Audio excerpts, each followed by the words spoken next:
Kamp penahanan Teluk Guantanamo merupakan penjara Amerika Serikat yang berada di pangkalan Angkatan Laut Teluk Guantanamo di Tenggara Kuba. Penjara ini dibangun secara bertahap mulai tahun 2002. Penjara ini dikhususkan untuk orang-orang yang dianggap sebagai teroris oleh Amerika. Fasilitas penahanan ini menjadi fokus kontroversi di seluruh dunia atas dugaan pelanggaran hak-hak hukum terhadap tahanan di bawah Konvensi Jenewa.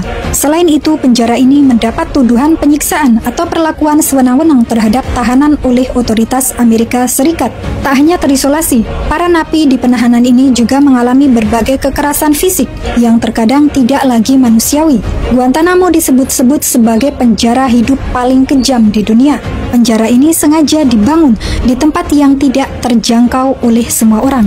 Mantan tahanan penjara Teluk Guantanamo yang dikenal sebagai Abu Zubaidah menggambarkan sketsa ilustrasi tentang penyiksaan yang ia alami selama 4 tahun di Guantanamo. Abu Zubaidah adalah seorang Palestina yang bernama asli Zain Al-Abidin Muhammad Hussein. Dia ditangkap dalam pertempuran senjata di Faisalabad, Pakistan pada Maret 2002. Terluka parah, termasuk luka parah di paha kirinya.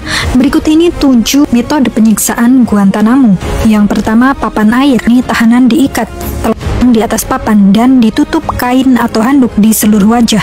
Kemudian, interrogator menyiram air sampai tidak bisa bernafas dan merasa seperti tenggelam. Penggunaannya menyebabkan kejang-kejang, muntah, dan membuat Abu Zubaidah benar-benar tidak responsif dengan gelembung udara naik melalui mulutnya yang terbuka dan penuh air. Dalam kesaksian Abu Zubaidah kepada pengacaranya pada tahun 2008, ia menggambarkan yang pertama dari 83 sesi papan air dengan cara ini. Mereka terus menuangkan air dan berkonsentrasi pada hidung dan mulut sampai saya benar-benar merasa saya tenggelam dan dada saya nyaris akan meledak karena kekurangan oksigen.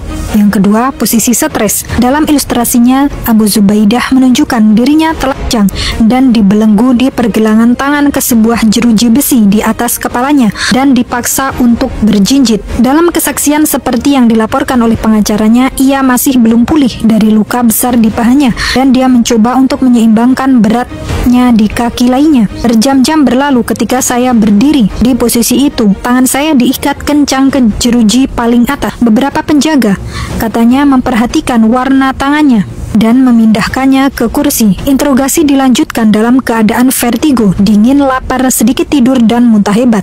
Yang ketiga, belenggu pendek.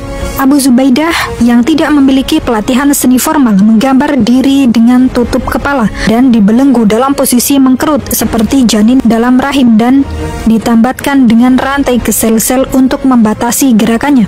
Yang keempat, walling. Sketsa ini menunjukkan interrogator dengan erat melilitkan handuk di leher Abu Zubaidah saat dia membenturkan bagian belakang kepala Abu Zubaidah ke dinding kayu yang menutupi dinding semen yang dia ingat sampai membuatnya buta sementara. Setiap benturan, dia akan jatuh ke lantai, diseret oleh handuk yang dibungkus plastik yang menyebabkan pendarahan di leher dan kemudian ditampar di bagian wajah. Metode selanjutnya, kotak kurungan besar. Dalam gambar ini, Abu Zubaidah dicukur belenggu sedemikian rupa sehingga dia tidak bisa berdiri dan menurut catatannya duduk di antara ember yang dimaksudkan sebagai toilet. Abu Zubaidah dikurung dalam kotak kayu besar yang terlihat seperti peti mati kayu. Pertama kali dia melihatnya, penjaga memutarnya vertikal dan seorang pria berpakaian hitam dan jaket militer mengumumkan, mulai dari sekarang ini akan menjadi rumahmu. Metode selanjutnya, kotak kurungan kecil. Abu Zubaidah menggambarkan yang disebutnya kotak anjing sebagai tempat yang sangat menyakitkan. Begitu mereka mengunci saya di dalam kotak, saya mencoba lebih baik duduk, tetapi sia-sia karena kotak itu terlalu pendek.